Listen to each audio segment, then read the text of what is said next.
for us, that helps a lot.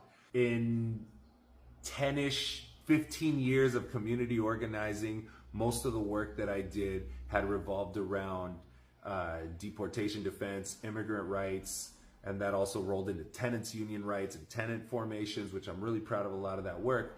But a lot of the things that we focused on was prevention before people got picked up by ICE or before people got, basically in ICE's hands. So one of the ways here locally that a lot of people ended up in ICE's hands was basically DUI checkpoints.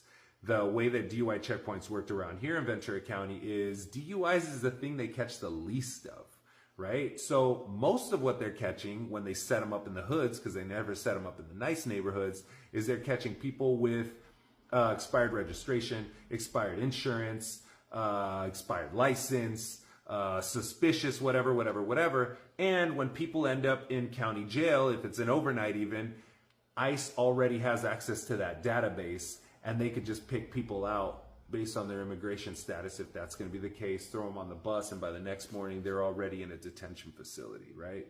So that was one of the things that we had to focus on a lot. So what we ended up doing here locally is we ended up developing a text messaging network system where the people didn't have to download an app. We were the only ones that had to have an app, and we sent out a text blast every Friday.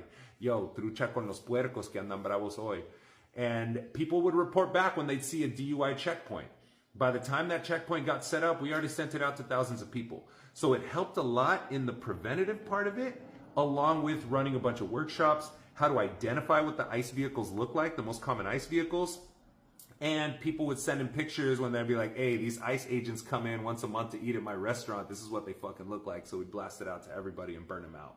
So though that combined with the app, combined with the help from the consulate, the other thing that we're doing this time around too is we are pulling in help from the local community colleges legal departments for any of those volunteers that want to be middle persons or intermediaries or interns between us and the attorneys. Because the problem is, if we're blasting out all these workshops and we're handing out all this know your rights stuff and we're doing all this work, we got to put somebody's number on there. And if we put an attorney's number on there, they immediately get swamped. As it is, immigration attorneys are already swamped. So we're trying to have somebody that's going to be down to do that work, to be the intermediary, so that we can resolve a lot of these issues and work in combination with the consulate and everything else. Also, for that text messaging system, we have a video on our YouTube, the Lab 805. I'm pretty sure the link is in bio. If you want to go listen to that, it's 7 years old. It's all in Spanish. We're going to do an updated one, but